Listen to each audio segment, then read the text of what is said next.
चलो बच्चों class start करते हैं। आज का जो टॉपिक है that is how do metal react with solution of other metal salts. ठीक है, तो आइए सबसे पहले टॉपिक का नाम स्क्रीन पे लिख लेते हैं हम लोग। क्या हमने बोला? How do metals react with solutions of other metal salts। ठीक है, एक्चुअली इस टॉपिक में एक ही सिंगल रूल है। वो रूल क्या है सबसे पहले मैं वही बताता हूँ आपको। रूल क्या है, अगर कोई मेटल लिया मैंने, मान लो मेटल ए लिया हमने, ठीक है, और यहाँ पे हमने सॉल्ट सॉल्यूशन ले लिया, सॉल्ट सॉल्यूशन, उसका नाम दे देता हूं मैं बी। ठीक है, जब ये रिएक्ट करेंगे तो ये डिस्प्लेस करेंगे। डिस्प्लेस क्यों करते हैं और कब करेंगे ये मैं बताने वाला हूं, बट अभी पहले रूल देखिए। Metal A plus salt solution of B, मतलब एक मेटल लिया हमने ए, नाम रख दिया उसका, सॉल्ट सॉल्यूशन लिया जिसका नाम रख दिया बी। तो अभी ए क्या करेगा, डिस्प्लेस कर देगा बी को। ठीक है, तो क्या लिखेंगे यहाँ पे, salt solution of A plus metal B. ठीक है, अब क्वेश्चन ये उठता है कि सर क्या हर एक कंडीशन में ये डिस्प्लेस कर देगा? तो मेरा आंसर होगा नहीं, डिस्प्लेस हर एक कंडीशन में नहीं करेगा। अगर यहाँ पे कर रहा है तो उसका रीजन क्या है, if A displaces metal B from its solution, अगर उसके सॉल्यूशन से उसको डिस्प्लेस कर रहा है, इसका मतलब it is more reactive than B, it is more reactive than B. अगर मोर रिएक्टिव होगा बी से तभी उसको डिस्प्लेस कर पाएगा। क्लियर है? अगर नहीं होगा तो रिएक्शन ही नहीं होगा। यहाँ पे ये फंडा है, एक सिंपल सा रूल है इस टॉपिक का। ठीक है, अब मैं क्या बोलने जा रहा हूं आप लोग को। अब सर पता कैसे चलेगा हमें कि कौन सा मेटल रिएक्टिव है उससे या नहीं है? तो ये आपको बताएगा रिएक्टिविटी सीरीज।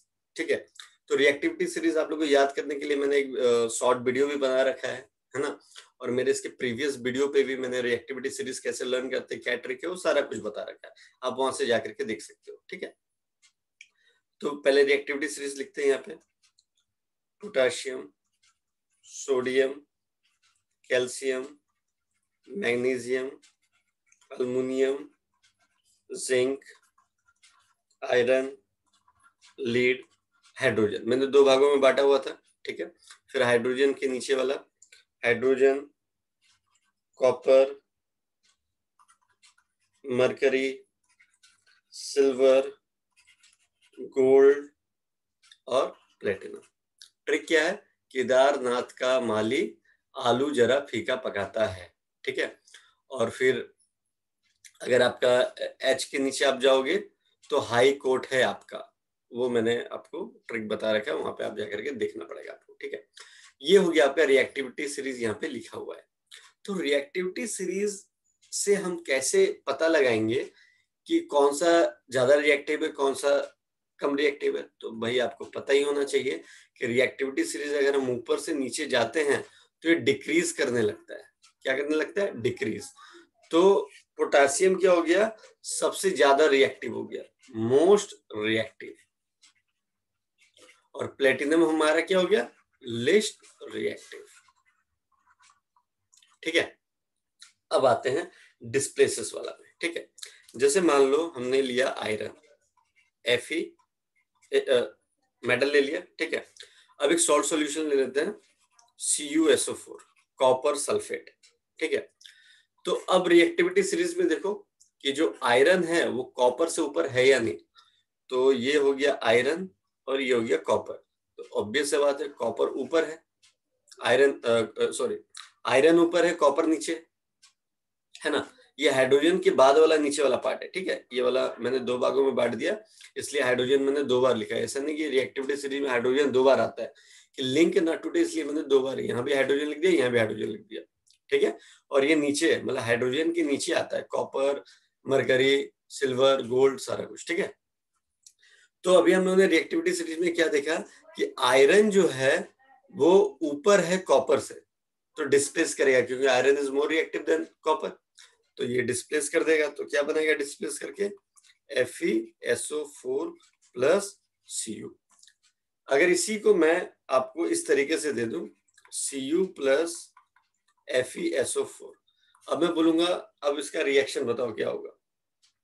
तो अब तुम देखो फिर से रिएक्टिविटी सीरीज, अब कॉपर जो है वो नीचे है आयरन से, तो कभी डिस्प्लेस कर ही नहीं पाएगा इसको, ठीक है। तो फिर आगे हम लोग देखते हैं, एक और एग्जांपल देख लेते हैं। ये पहला एग्जांपल देखा था हम लोगों ने, ठीक है। दूसरा एग्जांपल क्या है, Fe प्लस ZnSO4। अब देखिए Fe देखिए जिंक से ऊपर है या नहीं, तो जिंक ऊपर है और ये नीचे है, Fe नीचे है, तो ये डिस्प्लेस, ये आयरन डिस्प्लेस कर पाएगा, नहीं कर पाएगा। फिर इसको थोड़ा सा मैं चेंज कर देता हूं, Zn प्लस FeSO4। तो देखिए Zn ऊपर है, Zn is more reactive then Fe, तो एकदम डिस्प्लेस कर देगा Zn। तो Zn क्या बना रहेगा, ZnSO4 प्लस Fe, ठीक है। आई होप आप लोगों को ये समझ में आया होगा, काफी इजी सा टॉपिक था, एक ही रूल था, रूल भी बता दिया क्यों डिस्प्लेस करता है, ज्यादा रिएक्टिव होगा तो डिस्प्लेस कर देगा, ज्यादा रिएक्टिव नहीं होगा डिस्प्लेस नहीं करेगा, और ज्यादा रिएक्टिव है या नहीं है वो किसके हेल्प से पता चलेगा, रिएक्टिविटी सीरीज। तो रिएक्टिविटी सीरीज मोस्ट इंपॉर्टेंट है, उसके ट्रिक याद कर लीजिए, कभी एग्जाम में नहीं भूलोगे, ठीक है। मिलते हैं next class new concept new video के साथ। Till then bye bye, take care.